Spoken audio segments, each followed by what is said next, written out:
on back. But I know, we know I'm using those first. Otherwise, Dr. Elton will More in a so you and I are going to be like really close to the mic. More in a carpool. For preseason, at least to get started. I'm going to call the Board of Education meeting, August 10th, 2017, to order. The meeting will be videotaped. A Board of Education meeting is a meeting held in the public, not a public meeting. Anyone wishing to address the board may do so during one of the 2 public comment periods, and the board will determine whether or not to respond at the time or defer the issue raised to a later time. Anyone addressing the board is asked to state his or her name and use the microphones provided. All speakers are asked to conduct themselves in a civil manner. The board will not permit discussion of individual district personnel or students in the public session. The board asks that each speaker be concise, and we reserve the right to limit the amount of time for each speaker to 3 minutes. It is up to the board to determine what is appropriate to discuss and distribute at its meetings. Any questions should be directed to the board and not to administrators or staff.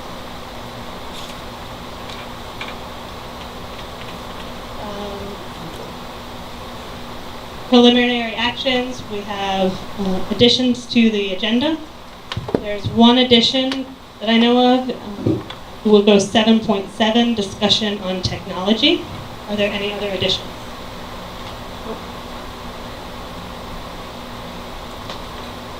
2.2, approval of the agenda. Motion to approve the agenda as submitted or amended. Second. Is there any discussion? Nope. All those in favor? Aye. Aye. All right. 3. Yeah, I mean, this is small enough. We should do something coming in.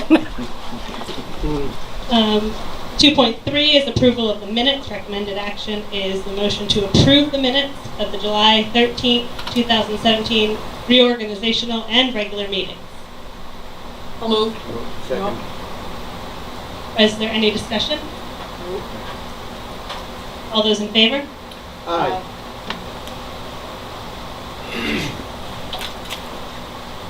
The next portion is the consent agenda, sections 3.1 through 4.3. That includes the transportation report, extracurricular treasurer's report, the 2017-18 tax levy,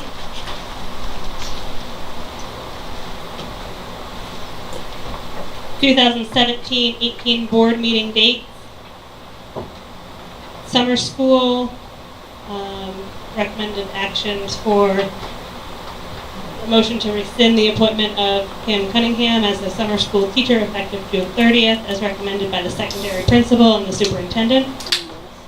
The rationale is Kim took a full-time job, or a full-time summer school job through MOBOCES. Monica was the approved substitute and will cover the summer sessions. Maureen Spellacy, the motion to approve Maureen Spellacy as a summer school teacher aide effective July 31st, as recommended by the elementary principal and the superintendent. And finally, the 4.3 is curriculum development. Motion to rescind Yes. rescind Renee Merck for all aligning social studies and science curriculum with new standards, rationale, grade change. Okay, could you read 3.3 and 4.1 as well?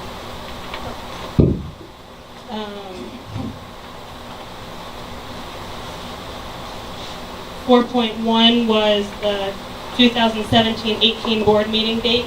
Motion to change the October 12th meeting to October 5th due to the annual conference that the board is attending, and moving the May 10th meeting to May 15th to coincide with the budget vote for the election. 3.3, 2017-18 tax levy. The motion is set. Motion to set the tax levy for 2017-18 school year at $7,124,209, as recommended by the superintendent and business manager. Once the equalization rates and assessments have been established by the county, the board is required to establish the final tax levy for the school year. Unless there are any major changes in anticipation in state aid, we typically have set the tax levy at the same amount as what we proposed to the voters in the spring. We are recommending that we set the tax levy as proposed in the budget newsletter. Those townships with changes in assessment or changes in equalization rates will see various degrees of tax increases. So one of us needs to Motion for Move. consent. Motion for the consent. vote. Second. Discussion? So I actually had a couple of questions. One on the extracurricular treasurer's report. What is LOAT? Yep. So that's languages other than English. That's usually what we found you fund the foreign language, world language trip on. Okay. I had just never seen that abbreviation before, but I should have. And the Skyway Fund. Mr. Crum, you'll take that one. Skyway Fund's been along for a long time and hasn't been used in a long time. Okay. And technically we should be closing out inactive accounts more frequently than we do. But usually we wait until our auditors tell us that it's been too long. A lot of times we don't know. Some of these accounts predate us even being here. So I honestly, I don't even recall what Skyway Fund is. I'd have to go back and check. But there have been occasions where somebody that's familiar with the club will send in a donation, and sometimes they get started up again. So sometimes we're hesitant to close them out. Usually when we're told we need to is when we do. I have a feeling I know how Skyway Fund started. I just don't know what its current sort of Yeah, it's been inactive for a purpose number of is. years. Yeah. Okay. And then, so what happens to those inactive funds? What They get happens? closed out to student council. Okay. Because Other discussion? yeah, you put a whole lot of information on a tax sheet of paper. What do I need to know? Well, the sheet that we put out is a template form that we have to report to the New York State Department of Tax and Finance. We could spend a week on this, but I think what's important to know is our tax bills start getting sent out September 1st. The amount that you approve, the total levy amount, that amount that's a little over $7.1 million, that's the amount of taxes that the district is levying to balance the budget that was approved in May. Oftentimes what we see, Debbie and I see it a lot, Debbie more than anybody, as she's collecting taxes, is people will come in and say, the tax levy was a 1% increase. How come my taxes are going up 3% or my taxes are going up 4%? And there's a number of different factors that contribute to changes in individual tax bills. And if you look on here, you'll see that one of the key columns is the equalization rate. And this is the state's way to equalize property values depending on market factors. So I think Hamilton did a reassessment 5 or 6 years ago. The town of Hamilton, which is the lion's share of our tax levy, you'll see that last year their equalization rate was 100% and it's dropped to 96.5%. So basically that's the state's way of saying if you live in the town of Hamilton, the assessed value of your property truly represents 96.5% of its actual value.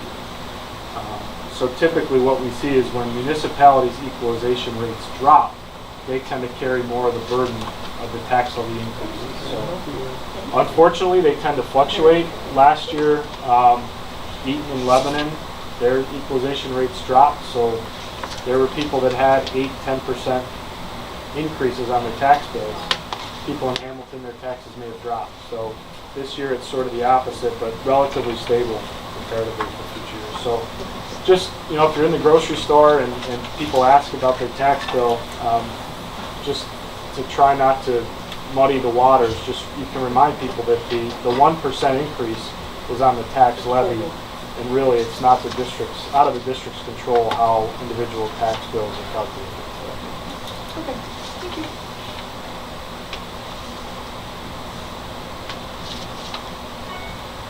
Other discussion?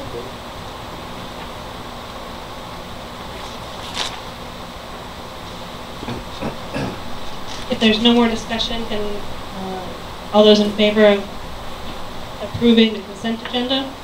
Aye. I move, yes. Okay. We now are at 5.0, community participation. 5.1 is question and answer follow-up. I don't think we had any from last time. No. 5.2 is general public. I invite anybody to come up at this time. Please remember the communication protocols, and they must be followed. At this time, if you'd like to participate, come on up to the podium.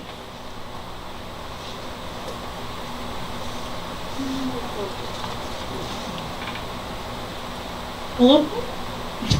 We'll go on to 6.0, new business. 6.1 is personnel. There was one resignation. So there's a motion to accept the resignation of Jen Lofsher as a computer services technician, effective July 31st, with our sincere appreciation for services rendered to the district. I'll move. Second. Any discussion? It would have to be in exec session. So all in favor? Aye. Appointments, Stephanie Pope. Motion to approve the appointment of Stephanie Pope as the probationary occupational therapist effective September 1.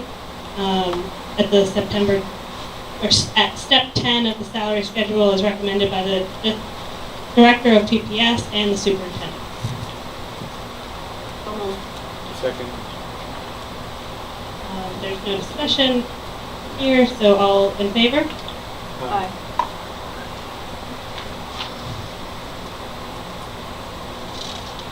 Carolyn Stodar. Did I say her name right?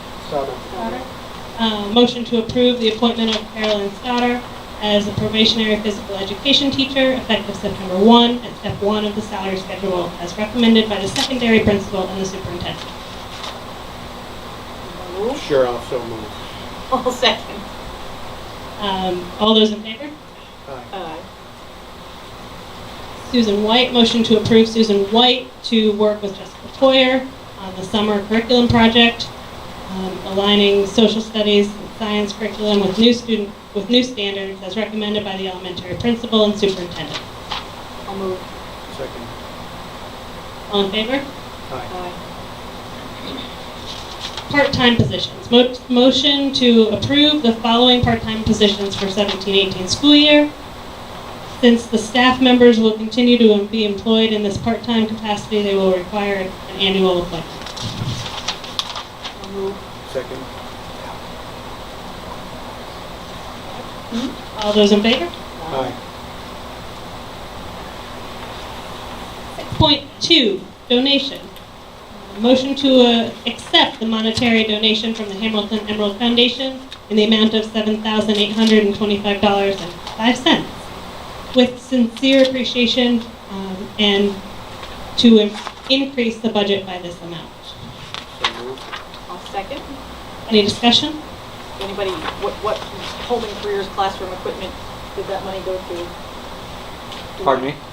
So some of that money is to go to home and careers classroom equipment. Do we Correct. know?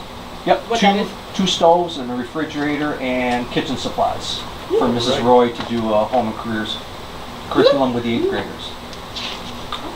Thank you, great. And do they always fund the middle school academy, summer school? They have in the past, for the past 4 years. Okay, thanks. Yep. Other discussion? Yeah. For me. No. All in favor? Aye. Aye. 6.3.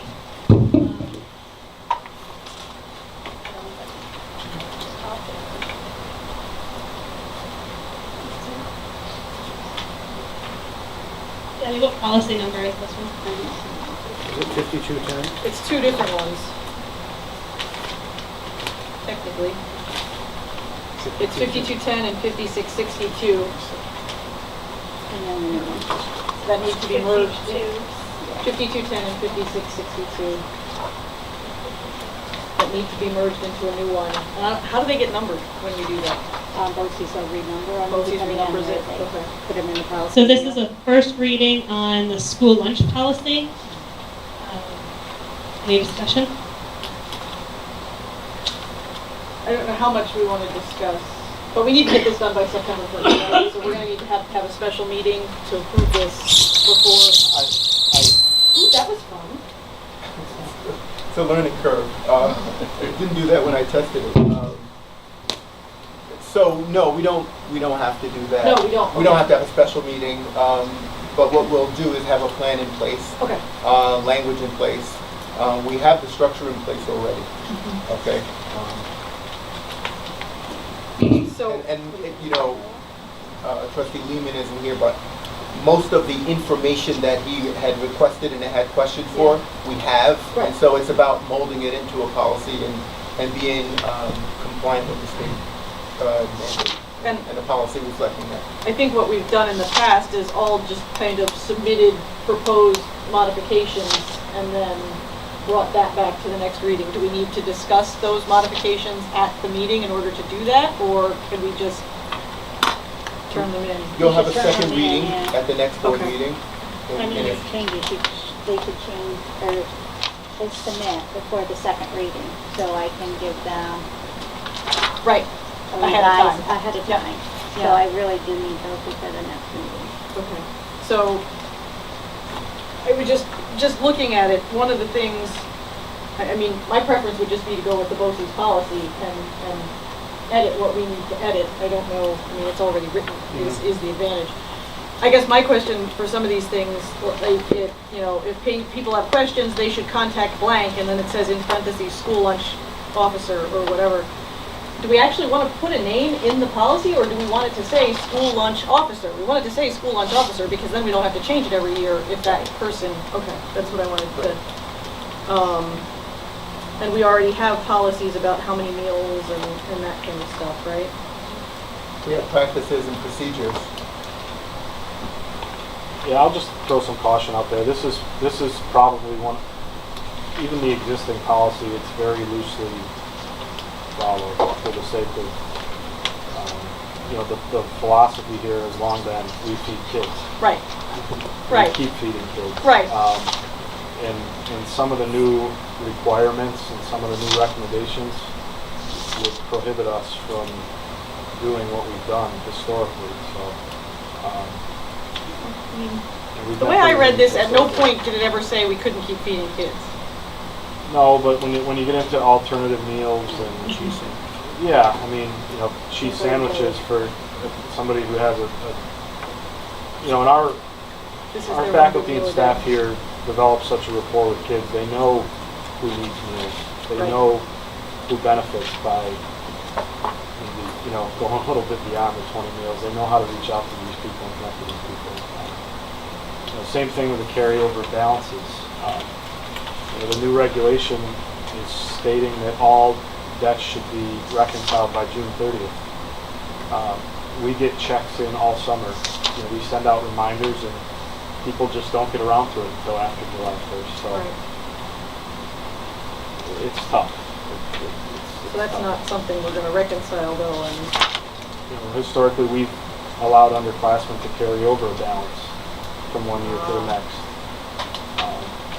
And oftentimes they bring in a check the first day of school that covers the balance and gets them going for the year ahead. So, and believe me, it would be an accounting nightmare to have to close all these out on June 30th and start so, a clean slate.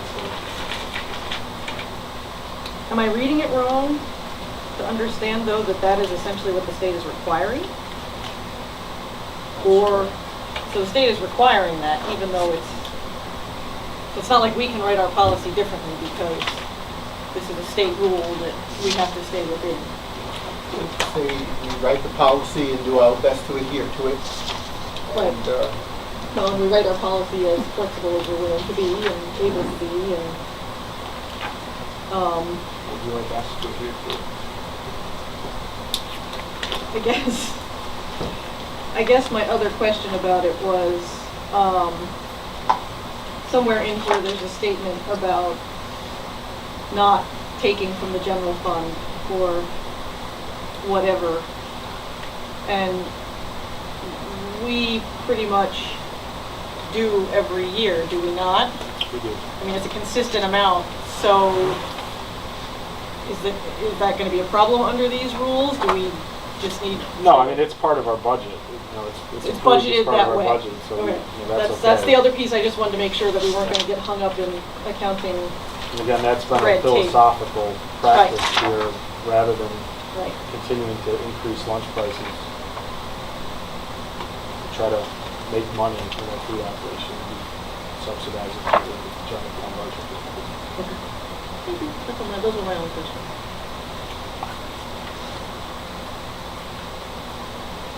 Other discussion? We don't need to vote. First week. 6.4, APPR plan. Motion to approve the 16-17 APPR implementation certification and submit to SED as recommended by the superintendent. I'll move. Absolutely. Second. Discussion? That just verifies that we follow the APPR plan that we put together and sent up to New York State. Trustee Cabell signed off on it, and we submitted it, but you have to approve it. So this We is did it. nothing new. This is a continuation of what has already been. It's a verification that we followed the I APPR got plan it. that we put together, that the Okay. state has on record, Yeah. and we did it. Okay. Okay. All those in favor? Fine. 6.5, Board Policy Committee, discussion. So last year, it was Terry and Paul that were officially the board policy committee. Did we not talk at the reorg at all about a policy committee? Well, I'm volunteering to serve on Okay. it. Okay, and do we know if Paul's still I think Paul, on board? Paul is So still you on and board. Paul would do it? Mhm. Okay. And ask for help if need be. We'll meet at some point. Sorry, you're right. I'm sorry. Okay, never mind. How do we find it?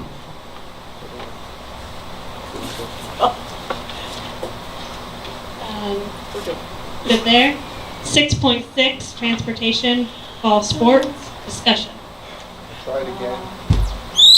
Nope, Okay. here, wait. Well, we'll turn yours off. We may have too many on. Okay, so one of the things I wanted to just refresh the board's memory as it relates to transportation. Last year, we had students from Hamilton playing at Morrisville, and we were able to transport the football team over to Morrisville and get them back here. We were able to do that in part because Morrisville had soccer coming here, and so Morrisville had a bus coming here, and then they just took our students over there. As it played out, we were able to get someone who was here to go to Morrisville and pick our students up.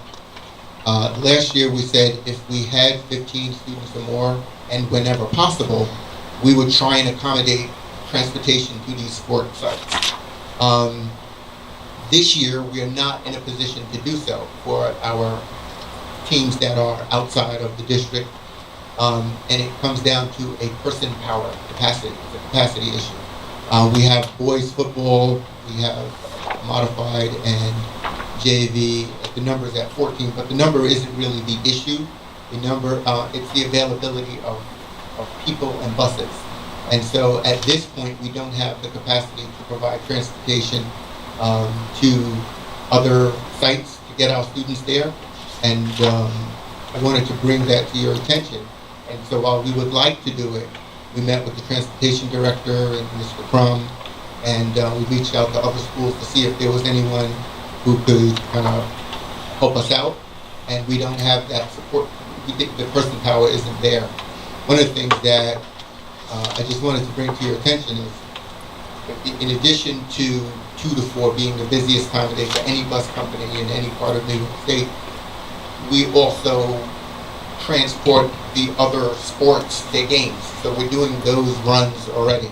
So we don't have the capacity at this time to provide that extra level of support that we would love to kind of give all kids in all sports that are shared at other sites of the school district. So I wanted to bring that to your attention and put it on the docket for public discussion. So, what does that mean with regard to kids going swim, etc.? That parents agree that they're transporting your kids at their own liability? Well, yes, it means that parents will provide the transportation, and I'll use the big voice. And it just means that parents will provide their transportation as they have done in the past, and that's where we're at. Anytime we can provide it and it's available, we do. This is a situation where we can't, and we would have loved to, but we just don't have the capacity at this time. Matt, can you talk about what it would take for that staffing-wise and where we are staffing-wise now so that there's a better understanding of what the staffing is for buses? Well, yeah, let me answer the second part first. So all of our I drivers, would take one of these, that Okay. All of our drivers are encumbered between 2:15 and 4 o'clock every day. I mean, there are 6 in-district runs, and we have 3 out-of-district runs for special education. And then we have our head bus driver. We've recently lost 2 of our subs based on their choosing to not keep their licensure up to date. So we only had 2 substitute drivers. Last year, we had a situation where we had a retirement in October, at the end of October. And we actually hired the replacement for that retirement to start the year to do the fall sports transport and then transition right into the replacement as a result of the retirement in October. So that's sort of where we were last year from a staffing standpoint. We only had to do 1 run in the evening based on Morrisville being here and driving out. So this year there's 2 different sites, 3 different start times, and multiple teams. It's just not feasible. So we really can't employ our subs to do those types of regular runs because we need them as subs in the district for our regular runs and then to do transport for our in-district programs, sports programs. As far as hiring, that's not something we really looked into, hiring a permanent employee, because it's not permanent employment. It's only for a matter of weeks. We're always looking for subs, always trying to find subs. We've been through this with all the local districts can't find bus drivers. So, ultimately, in order to do it, we would need bodies to do it. We would need drivers. So, I don't know if that answers, kind of sums up the personnel part of it. Do we have the buses to do it? Or vehicles, maybe not buses, but vehicles? Yeah, we have the vehicles available in the fleet, but we don't have drivers. And how many kids going what directions?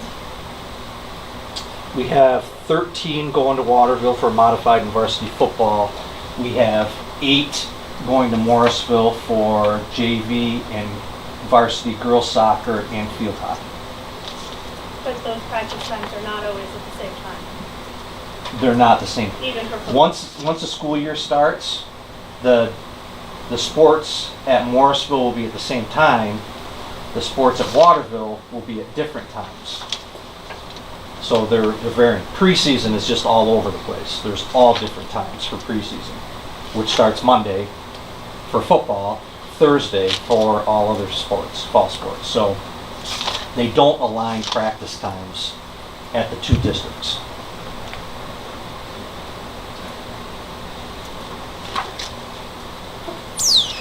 Other discussion? Other discussion?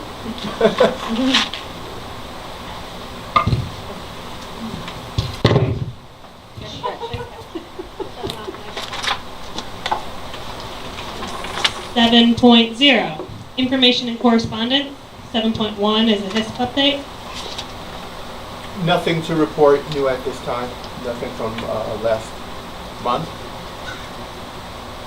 HISP is at the point of writing policy and Right. presenting to the board. Writing policy, a few other things. There's a communication guide we have 2 people working on. I have an article for publication to the news. It's actually ready to go. That'll go out at some point within the next few days. That was part of the raising the awareness of what we're doing, so no one kind of feel like this is a secret thing. And ultimately, it just lays out a point of view of how one school district is trying to address declining enrollment in Central New York as an opportunity rather than an obstacle by raising the educational environment and the modest revenue flow. And so that's going to be published at some point, and that's it for the summer work. And then in the fall, we'll reconvene and see where it goes. My guess is by late fall, there'll be a presentation to the board. 7.2, strategic planning update. I'll take that one as well. Thank you.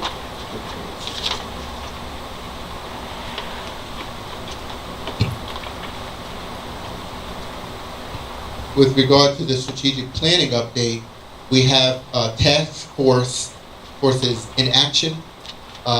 There will be a meeting on September 11th with the core team and the task forces here at the high school library, so that they can share ideas and touch base and see where we're at.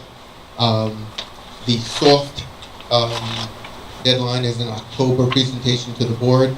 Although no one has, it's soft at this point. We'll see where the work is and see where the progress has been made. I must say that these task forces are very committed to the work, meeting over the summer, asking good questions. I got an email yesterday requesting some information. The principals have been reached out to get some information.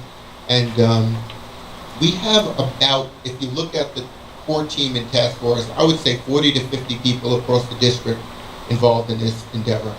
And so that's the update. September 11th would be the next meeting.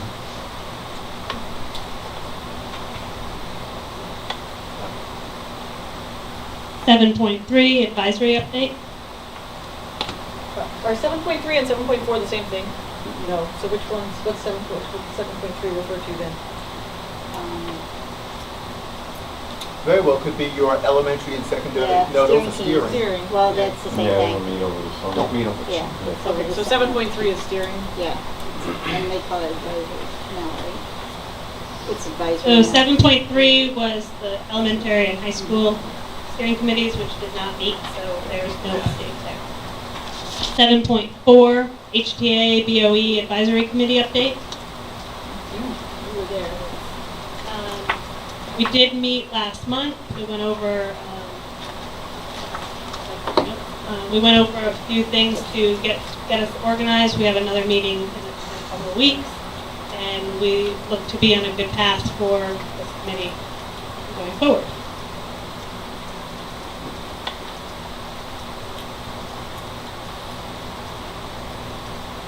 .5 superintendent's report. Thank you. A lot is going on this summer.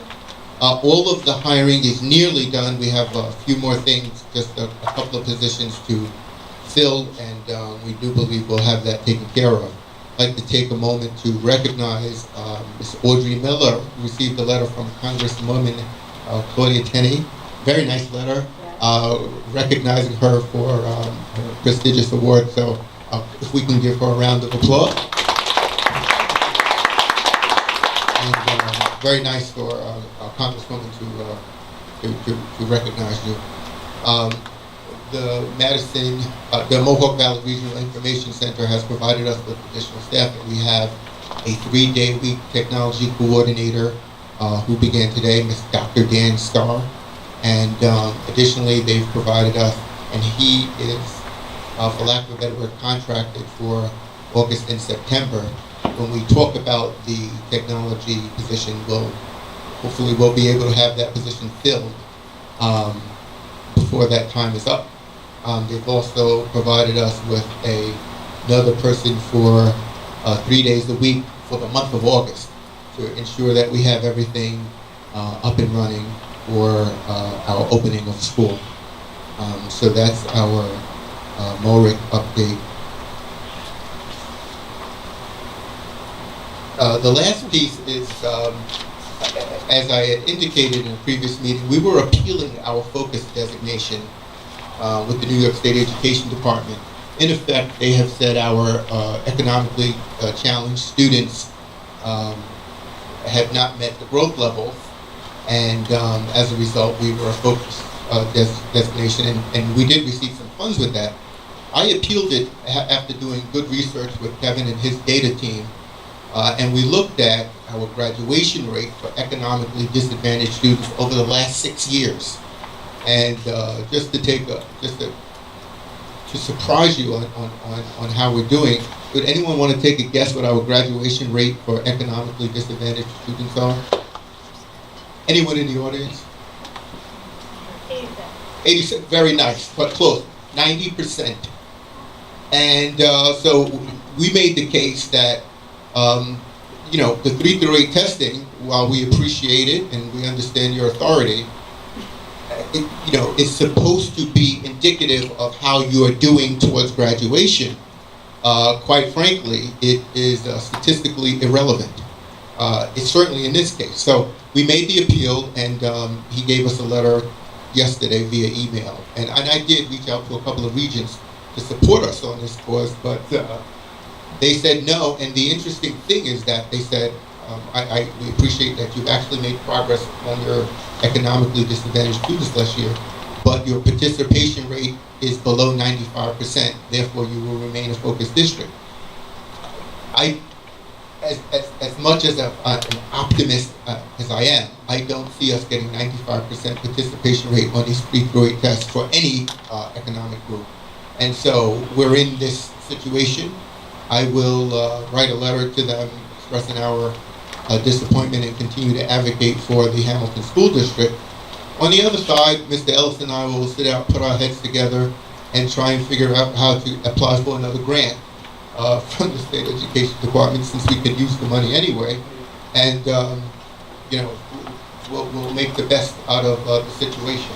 We don't think it's fair. We don't think it's any way logically supports teaching and learning, but it is the situation that we're in.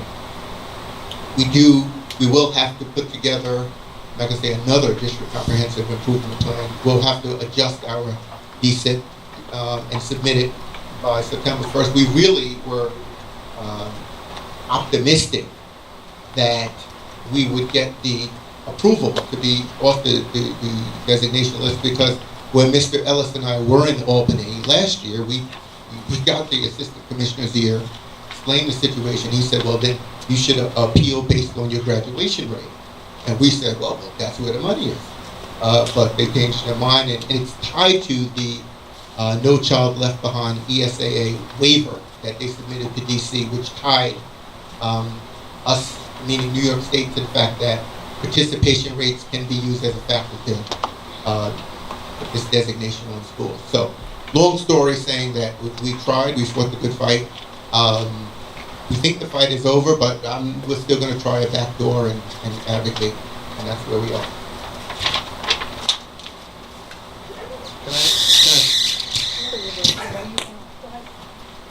What's the downside to taking their money? Well, Mr. Ellis, if you will. For sure. So you're giving the focus district distinction or a focus schools or whatever distinction the state gives on you. You have 2 years to reprimand what it is that you did wrong. So in our case, it was economically disadvantaged students. So we have 2 years to fix that. At the end of the 2-year period, you're evaluated on whether you fix it or not, based upon a number of circumstances that they give you. If you don't fix that problem, you're put on another level, which, there's 3 levels, which ends in the board being removed and the administrators change, and it puts you on that next level where the state actually comes in, helps you to rewrite what your plans should be for the year, gives you advice. They're here regularly, so you run the risk of having much deeper circumstances happen.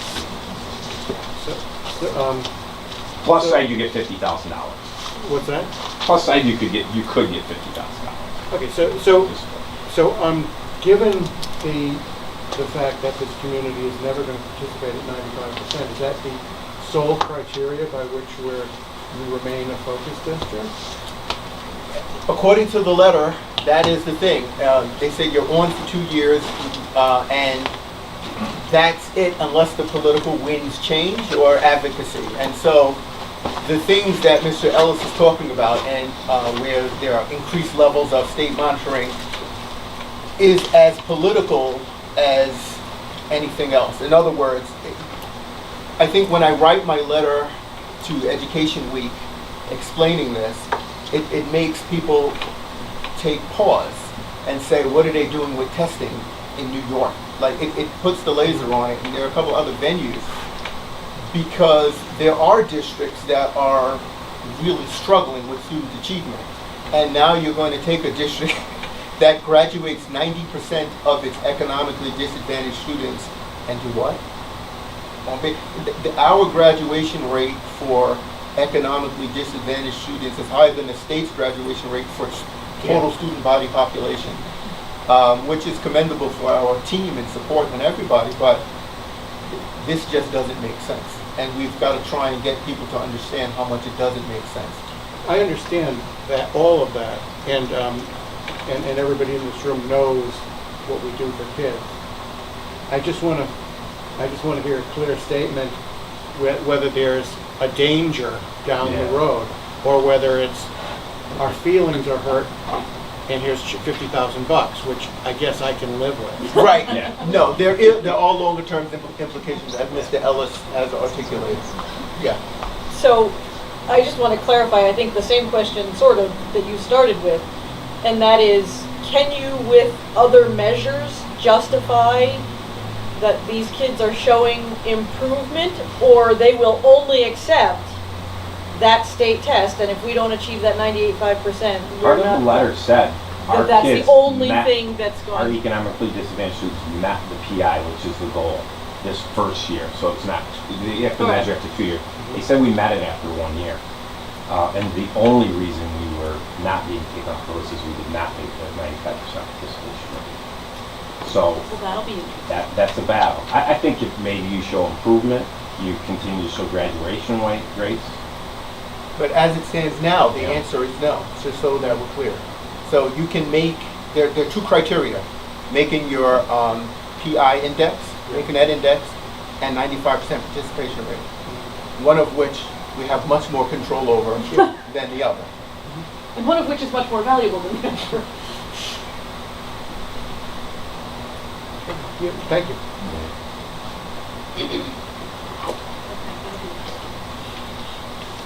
Any other discussion? 7.6, board retreat, August 28th from 4 o'clock to 8 o'clock p.m. The agenda of the board retreat will be limited to the following items: receiving training, goal setting, improving teamwork and communication skills, and discussing interpersonal relationships among board members. This is not a Board of Education meeting, and it is not subject to the open meeting laws. The Board of Education will not be conducting business on behalf of HCS or other than the above mentioned possible topics. 7.7, discussion on technology. Yeah. And I asked to put this on the agenda simply because we started the conversation last time, and Trustee Vice President Jacobson asked for some information, which I sent you in your weekly update, and I have for you again.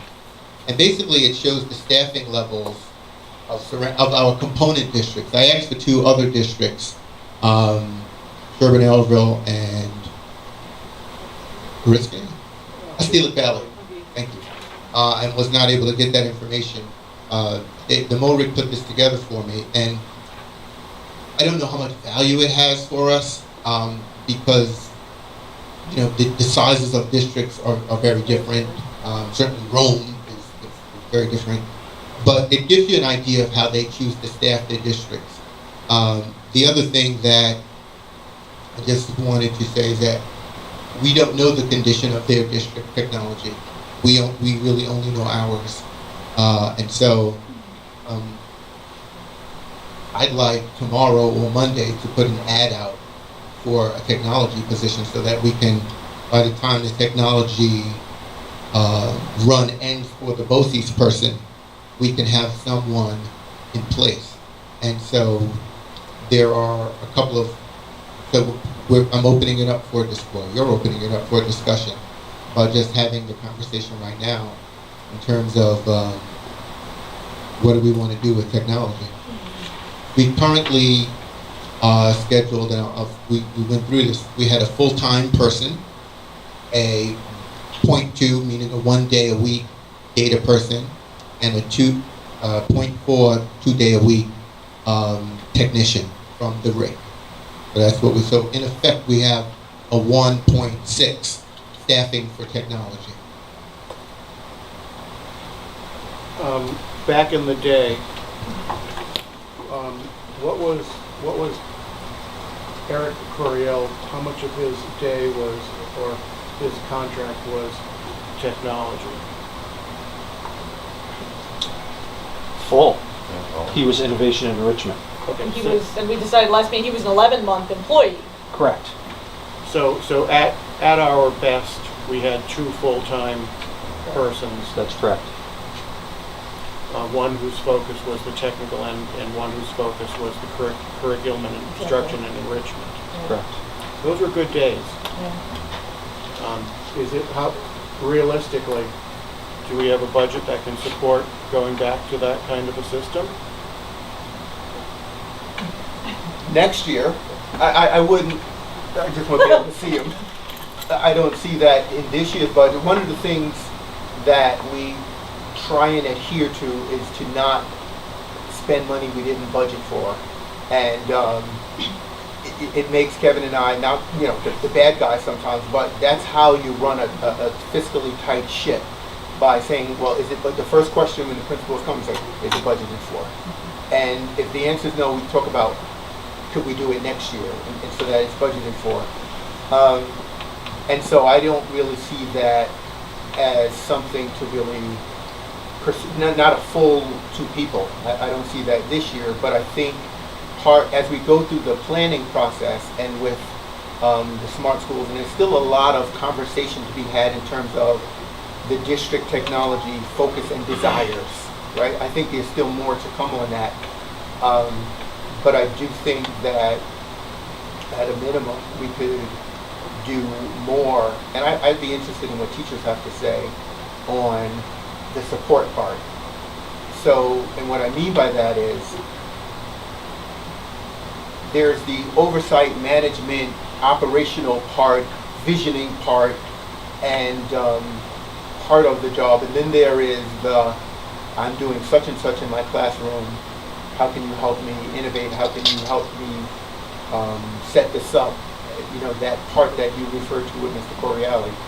That part had almost, it really struggled when we had just one person, and then when, I would say when I started, we started looking at kind of the bigger picture.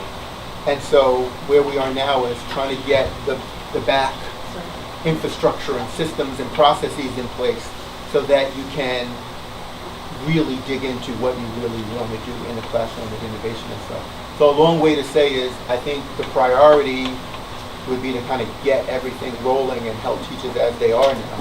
And then next year look at and we'll have a whole year now of putting things in place and visioning the district, and then probably going with 2 full-time people, and I think that would take care of it. And that full-time 2 people doesn't necessarily mean 2 full bodies. It could mean a 1 director and then a 0.6 and a 0.4 specialist from the MORIC where you actually are getting reimbursed, but you have the same two people. So there are different ways to play it that ultimately the technology committees will need to kind of weigh in on it.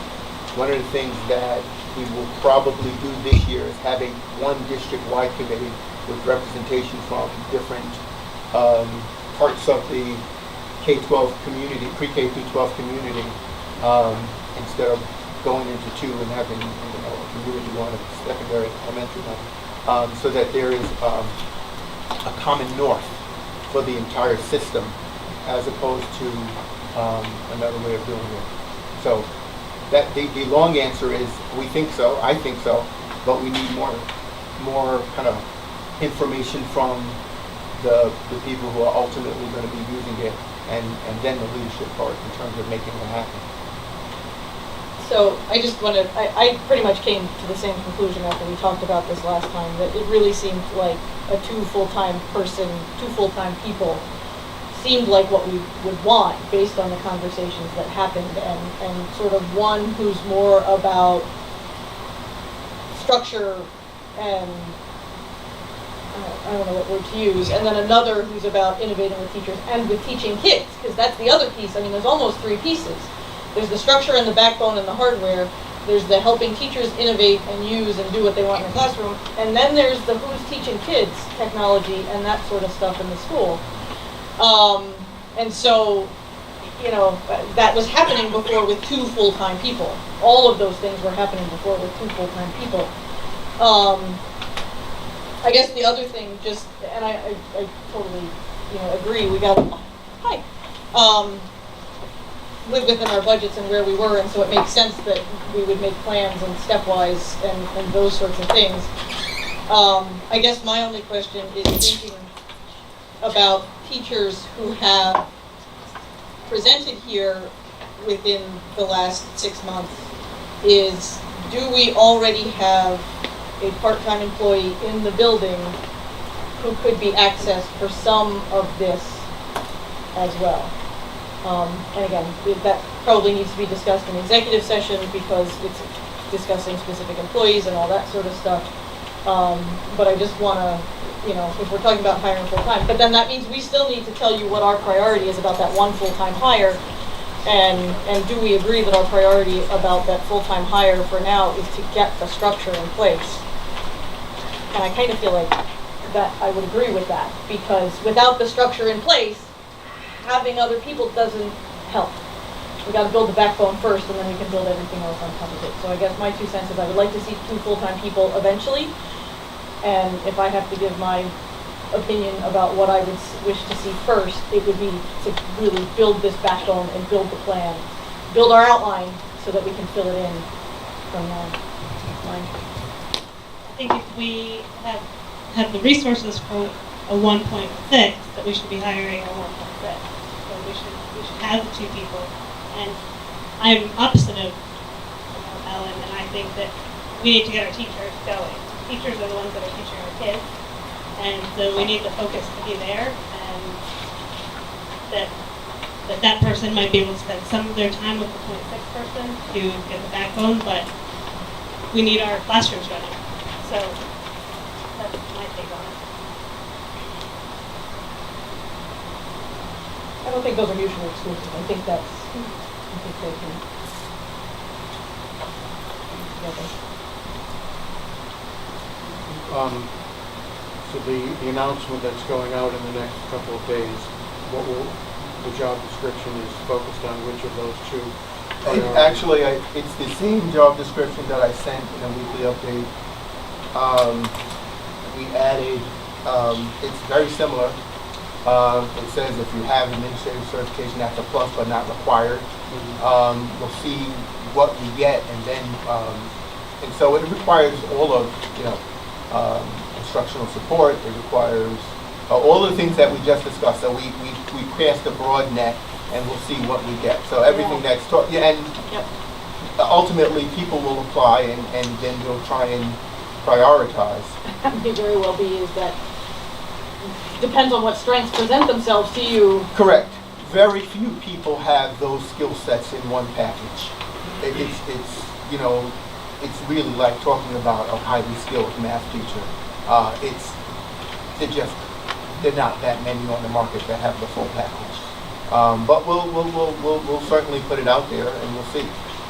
So what, as it stands, we're not saying it's administrative position. We're not saying, we're just putting it out as a technology coordinator, and we'll see who comes and how that meets our need, and what ultimately the selection committee can come up with in terms of kind of the needs, and what ultimately this person could bring to help move us to the next level. With the understanding is, if we're looking at priorities, there is the infrastructure package that's got to be put together. There's the smart schools that is online. We have to have a public hearing for, and I want to spend a little bit of time on that also in this discussion. And those are major initiatives. There are we did get 27 computers last year, and those will be taken care of when school starts, or rather by the time school starts, so that we've kind of gotten those into teachers' hands, right, to deal with the kind of really old laptops or really old computers in the classroom. So those are things that we're going to have someone working on now and setting a table, but the new person would be responsible for it, would be the biggest one of the biggest challenges.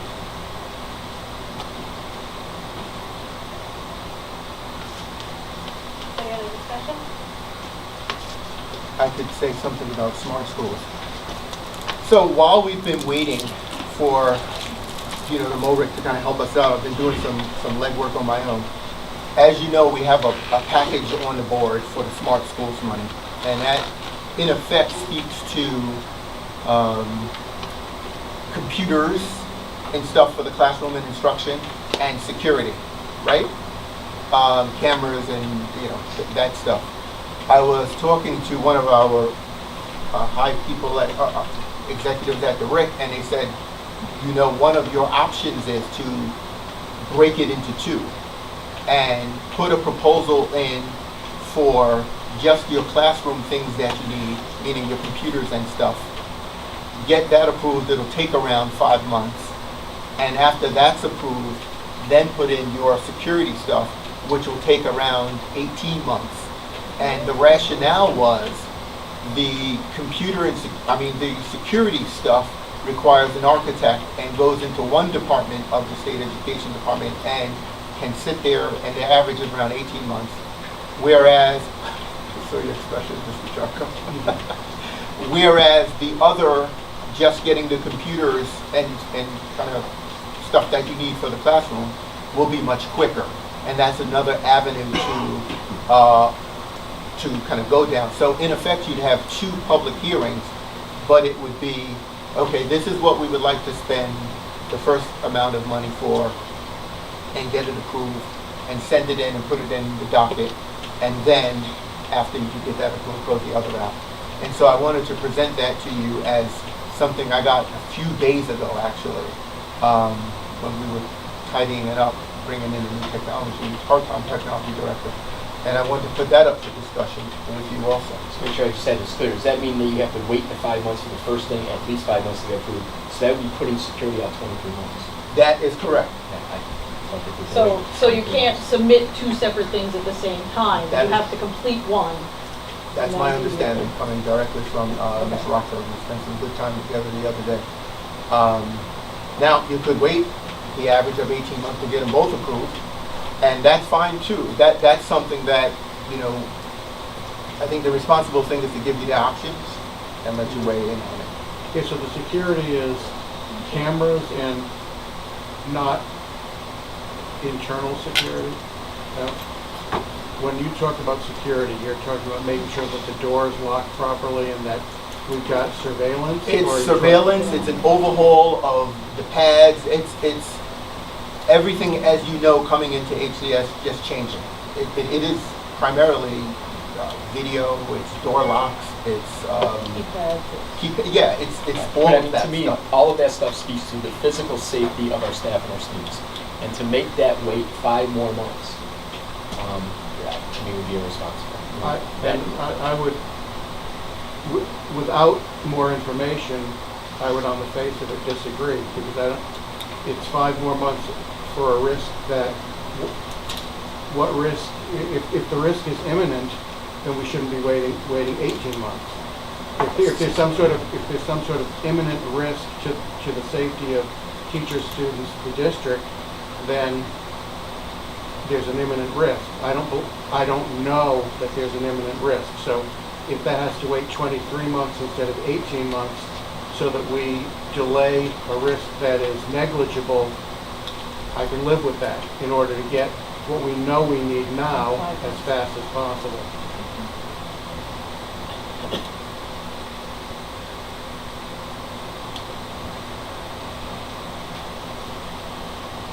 So we don't need to do we need to make a recommendation based on that at all, or you just No. need to hear our opinions? I wanted to put it on the table. We do have to have a public hearing, and a determination that will need to be made is whether or not we're going to have the public hearing On one or all? on one or all, and in the interim. And so, of course, I think we had our meeting on June 22nd or June 23rd, which means we're eligible to have it August 22nd or August 23rd. I would not recommend that, because we are in a town where we know everyone's back in September or October. Right. So I would say we probably would want to have a public hearing during the month of September, which could be a board meeting or not. But then by then I was writing down to get more information in writing from them already, kind of laying out exactly what I said, but coming from them Making sure already. it's correct. Yeah, making sure that you have as much information as possible to kind of debate it and give me some direction on how you want to go about it. There are pluses to both, and there are downsides to both. Right. And ultimately, I think it comes down to priority. Right, and I have to agree. I think I was in the same place that Harry is. 5 months for classroom stuff versus 18 months for classroom stuff versus 18 to 23 for security and those sorts of things. I would lean towards asking for the classroom stuff sooner rather than later, but there's also an entire Smart Schools committee who has spent a year looking at priorities and weighing this out, and it makes sense to present them with that option and get their recommendation to see. Yeah, I'd like to hear what the committee has to say. Yep.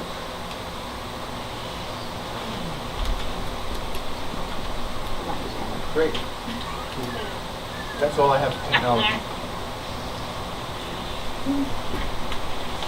8.0, community participation.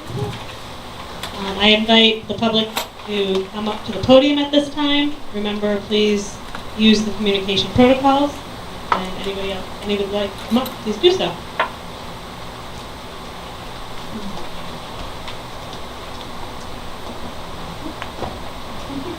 Hi, I heard the concern about being a focus school district, and it sounds scary. I researched this in the past. Can we give you one of these, Oh. just because? That might work. I have one, sorry. Does it? Okay, that's it. Okay, good. So I have researched this in the past, and NICEAD, of course, I'm sure can change their methodology at any point. But from what I've read, it's not as scary as it seems. I'm surprised that we were told we could not leave the focus district designation because of our participation. I mean, I believe it, but I'm surprised because in 2016, there were, first of all, let me back up. Priority schools are worse than focus schools. In 2016, based on the performance on the 2015-16 test, there were 30 schools taken off of priority designation, bypassed focus designation, and were given no designation at all. Of those 30 schools, 28 had an opt-out rate of between 6% and 65%, and the average was 27%. So again, I don't know if they've changed or if they just kind of do it willy-nilly every year, but it doesn't seem that having an opt-out rate beyond 5% is a barrier, or has been a barrier, or will always be a barrier. The other thing is in terms of becoming a school, let's say, under receivership, there were priority schools that were initially labeled in 06-07. They went 8 years until July 2015 before they were identified as persistently struggling schools. And only persistently struggling and struggling schools are subject to receivership law. So those schools went 8 years as persistently struggling. They were finally put under receivership, but the first step of receivership is that the superintendent is the receiver, and they develop an improvement plan. So I'm not going to stand here and say that nothing bad will ever happen at HCS, but just comparing our results and our reputation and our kids and everything to all of these other schools, I guess I hope and want to believe that being under receivership is not in our future.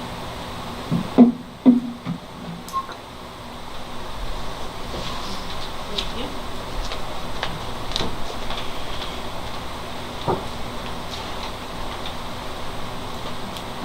Hello, I'm Lynn Holcomb, parent of rising 8th grader and rising 9th grader. Have a text string of other soccer parents behind me on my phone that are not here tonight, but I can't express the level of disappointment that I feel right now that there is not backing to transport our students for athletics outside of this school district. Definitely understand the challenges of a small school, but we have a commitment to education and we have a commitment to the development of our students. And the development of our students is holistic. And that is what happens in the classroom. It's what they learn from being part of clubs and activities, and it's what they learn from being part of teams. And to sit here and hear that we have buses available, but we can't find the people, and I understand, believe me, challenges of trying to find resources in a smaller district, but particularly for women's soccer, I feel like we created this issue when volleyball moved to a fall sport. Like we created this for our kids. And having been on the soccer board for a lot of years, we have a very strong ASO program. And to think about the role of sports and a young woman, you know, for my daughter specifically as a middle schooler, to basically say that we can't continue that development of their education is a huge failure on the part of our community. I'm actually somewhat speechless that we're sitting up here so comfortably just saying, nope, sorry, we have people going to other places and we're not going to be able to support them. We went through a merger study and this community, we understood there would be some limitations, but this community voted down a merger. And all we're doing is seeing things fall away from our students as opportunities. I can also add that I have a 9th grade son who right now has 2 study halls in his class, in his schedule for this year. And I've been working with the counseling office and I'm pretty much told that any elective classes he's eligible for are full and that there really aren't any viable options right now, but they're working on it. So we're not even hitting a home run in the academic area to provide experiences for our students. So if this was at a sacrifice of providing a premier education for our students, then I think I would be able to have a little bit more patience for this quick, maybe not quick, I'm sure a lot of meetings, but be able to say we can't do the extracurricular stuff, but we're failing on both sides.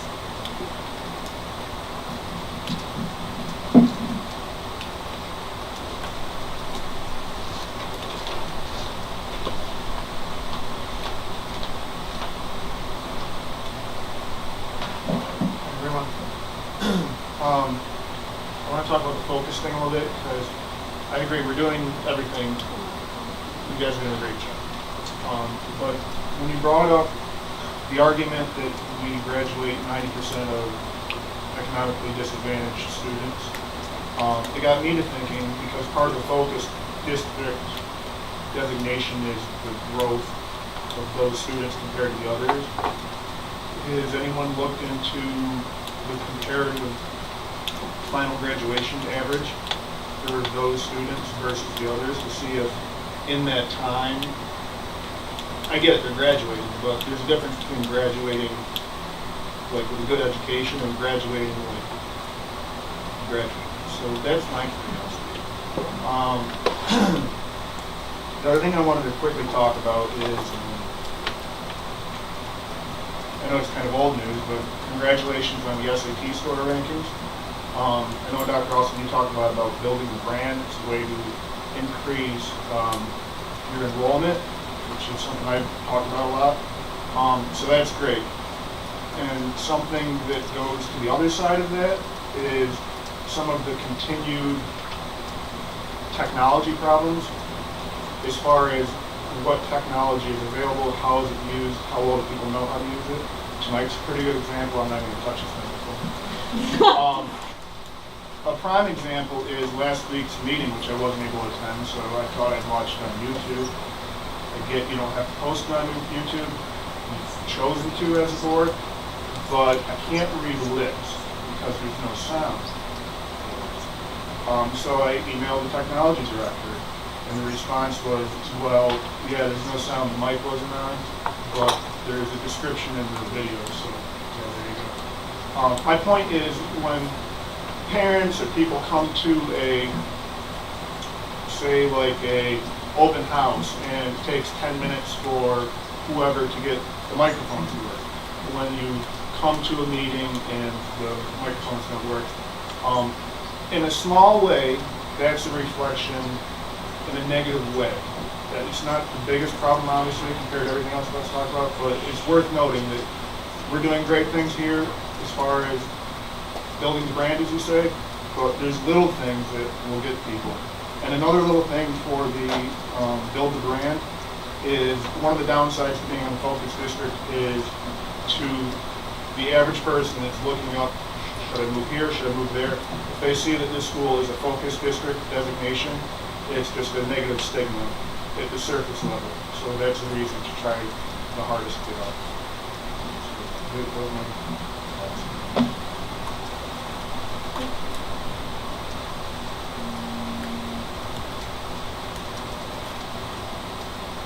Anybody else?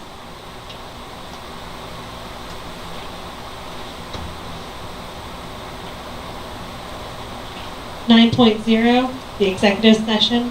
Following a motion to adjourn to executive session, discussion items could consist of the following: proposed, pending, or current litigation, employment history of a particular person or corporation, matters leading to the employment, promotion, demotion, discipline, suspension, dismissal, or removal of a particular person or corporation.